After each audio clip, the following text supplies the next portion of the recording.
ঢোল বাদ্য বাজানো যাবে? এই হাই বিটের মিউজিক আপনি শুনলে আপনার অন্তরে নেফাকি তৈরি হবে। নামাজে মজা পায় না, হুজুর নামাজে মজা পায় না। তুমি আজীবন শোনো কুচকুচ হতা হয়, তুমি নামাজে মজা পাইবা কেমনে?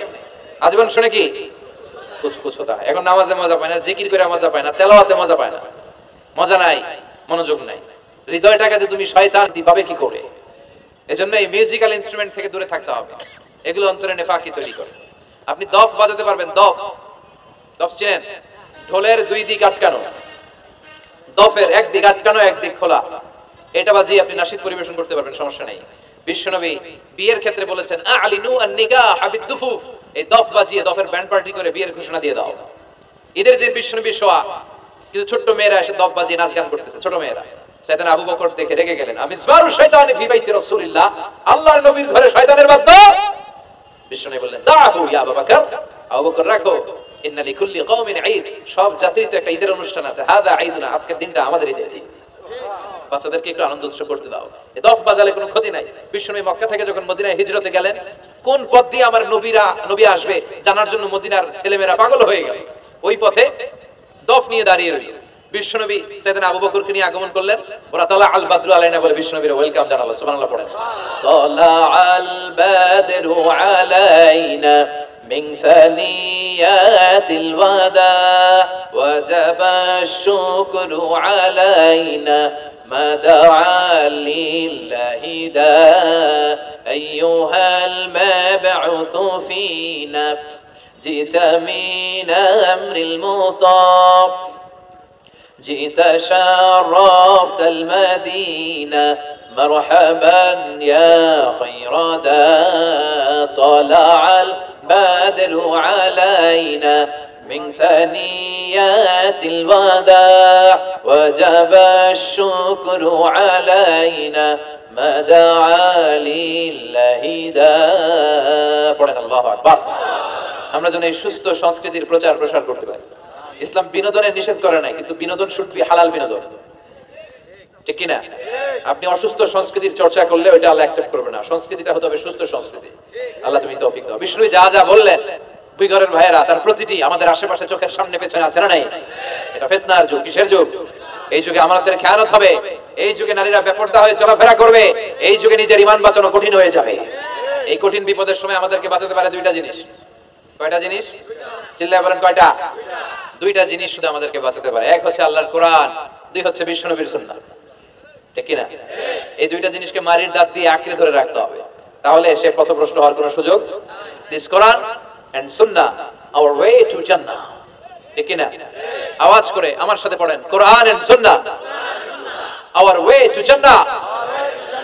আওয়াজ বাড়ায় দেন, পড়েন কোরআন and sunnah our way to jannah। এই কোরআন সুন্নাহ আপনাকে জান্নাতের ওয়েতে উঠায় দিবে, রাস্তায় উঠায় দিবে। এই কোরআন সুন্নাহর সাথে যেন আমরা সম্পর্ক বাড়াই, তাফসীর মাহফিলগুলোতে যেন বেশি বেশি যাই, এলাকায় যেন ইসলামী হালাকা তৈরি করি, প্রশ্নোত্তর পর্ব তৈরি করি, এতে করে নিজেরা যেন সমৃদ্ধ হই, কোরআন সুন্নাহর সাথে যেন সম্পর্ক বাড়াতে পারি। আল্লাহ তুমি তৌফিক দাও। আরো জোরে করে আমিন। এরকম মনে হয় না বরকত উঠে নিচ্ছে কে? কথা বলেন। এরপর খাবারের স্বাদ উঠে নিচ্ছে কে? আগে খাবারের যে স্বাদ ছিল এখন এটা আছে? আগে ইলিশ মাছ রান্না করলে যে ঘ্রাণ হতো, এখন এই ঘ্রাণ পাওয়া যায়। আগে শোল মাছের ঝোল রান্না করলে যে স্বাদ হতো, আগে চিংড়ি মাছ রান্না করলে যে স্বাদ লাগতো, এখন এই স্বাদ পাওয়া যায়। সব তুলে নিল কে? দেখেন বিশ্বনবী যা যা বললেন তার প্রমাণ সমাজে আছে না নাই? শুনতেছেন না? কষ্ট হচ্ছে? আরো দু একটা আলামত শুনবেন, শেষ করে দেই। শুনবেন আর কয়েক মিনিট। বিশ্বনবী বললেন তাসলিমুল খাসা, কিয়ামতের আগে লোকজন শুধু পরিচিতদেরকে সালাম দিবে, অপরিচিতদেরকে সালাম দিতে চাইবে না। এরকম আছে না নাই? এই মুরব্বি চাচার চিনি, চাচা আসসালামু আলাইকুম, চিনি আসসালামু আলাইকুম, ওদিকে চিনি আসসালামু আলাইকুম, কিন্তু অন্য একটা এলাকায় গেছি, ওখানে কাউরে চিনি না, সালামও দেই না। বাসে উঠছেন, কাউরে চিনেন না, সালাম দেন না, এরকম আছে না নাই? তো সালাম কি যাদেরকে চিনেন এদের জন্য? কথা কর, আলা মান আরাফতা ওয়া মান লাম তারিফ, যাকে চিনো সালাম দাও, যাকে চিনো না তাকেও দাও। আল বাদিউ বিস সালাম, বিশ্বনবী বলেন আগে আগে দাও। আল বাদিউ বিস সালাম বারিউম মিনাল কিবর, আগে আগে যে সালাম দেয় তার হৃদয় থেকে অহংকার মুক্ত করে দেয় কে? আল্লাহ। অহংকার মুক্ত হওয়ার দরকার আছে না নাই? যার হৃদয়ে যাররা পরিমাণ অহংকার থাকবে সে জান্নাতে প্রবেশ করতে পারবে? কথা বলেন। এজন্য আমরা আগে আগে সালাম দিই। দুই ঘরের ভাইয়েরা, ছোটরা বড়দেরকে দিব, বড়রা ছোটদেরকে দিব, হাজবেন্ড ওয়াইফকে দিব, ওয়াইফ হাজবেন্ডকে দিব। রাজি আছেন তো? আজকে যারা স্বামী যারা আসছেন বাড়িতে যেই ভাবির আগে সালাম দিবেন। রাজি আছেন? কথা কয় না, আওয়াজ ছোট হয়ে গেছে। পারা যাবে? আপনি আগে সালাম দিবেন, এটা দেখে আপনার স্ত্রী লজ্জা পেয়ে আপনার আগে দিবে, এগুলো দেখে বাচ্চারা সালাম শিখে ফেলবে। সুবহানাল্লাহ কবেন না? আমরা কি চাই না আমাদের ফ্যামিলিগুলো এরকম সুন্দর হোক? আমরা কি চাই না আমাদের ফ্যামিলিগুলো জান্নাতি হোক? এরপরে বিশ্বনবী বললেন, খুতাবুকুম তাবিলা সালাওয়াতুকুম কাসীরা, কিয়ামতের আগে খুতবাগুলো লম্বা হবে আর সালাতগুলো খাটো হয়ে যাবে। এই যে বক্তব্য লম্বা, নামাজ হয়ে যায় খাটো, আছে না নাই? হুজুর ওয়াজ করেন, ওয়াজ টেস্ট লাগে, নামাজ টেস্ট লাগে না, আছে না নাই? এশার নামাজও পড়ে না, ফজর নামাজও পড়ে না, রাত 2টা পর্যন্ত ওয়াজ শোনে, আছে না নাই? এরকম করা যাবে? নামাজ কামাই করা যাবে না। সবার আগে হবে নামাজের হিসাব। নামাজের হিসাব ঠিক তো আপনার পুরো আমলনামা ঠিক। নামাজে ভেজাল তো সব জায়গায় ভেজাল। প্রথম হিসাব নেওয়া হবে সালাতের, খবরদার। এরপরে বিশ্বনবী বললেন, লা ইউকাসসামুল মিরাস আলা ওয়াজহিন সাহি। বিশ্বনবীর হাদিস থেকে এরকম বর্ণনা পাওয়া যায়, এর মাফহুম হচ্ছে লা ইউকাসসামুল মিরাস আলা ওয়াজহিন সাহি, সহিহ পদ্ধতিতে মিরাজ বণ্টিত হবে না।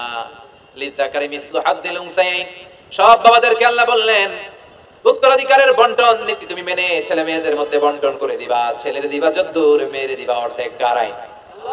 কথা বলেন, আইনটা কার? ছেলের যদি 2 লাখ দেন, মেয়েরে চিল্লায় বলেন, ছেলে 2 লাখ পেলে মেয়ে কয় লাখ? ছেলে 4টা বাড়ি পেলে মেয়ে কয়টা বাড়ি? অনেক বাবা আছে মেয়েরা কয়, মা তোর বাইরে সব দিয়ে দিলাম, তোর লেগে দোয়া করে দিলাম। হাত তুলছেন না? মেয়ের লেগে কি করে দেয়?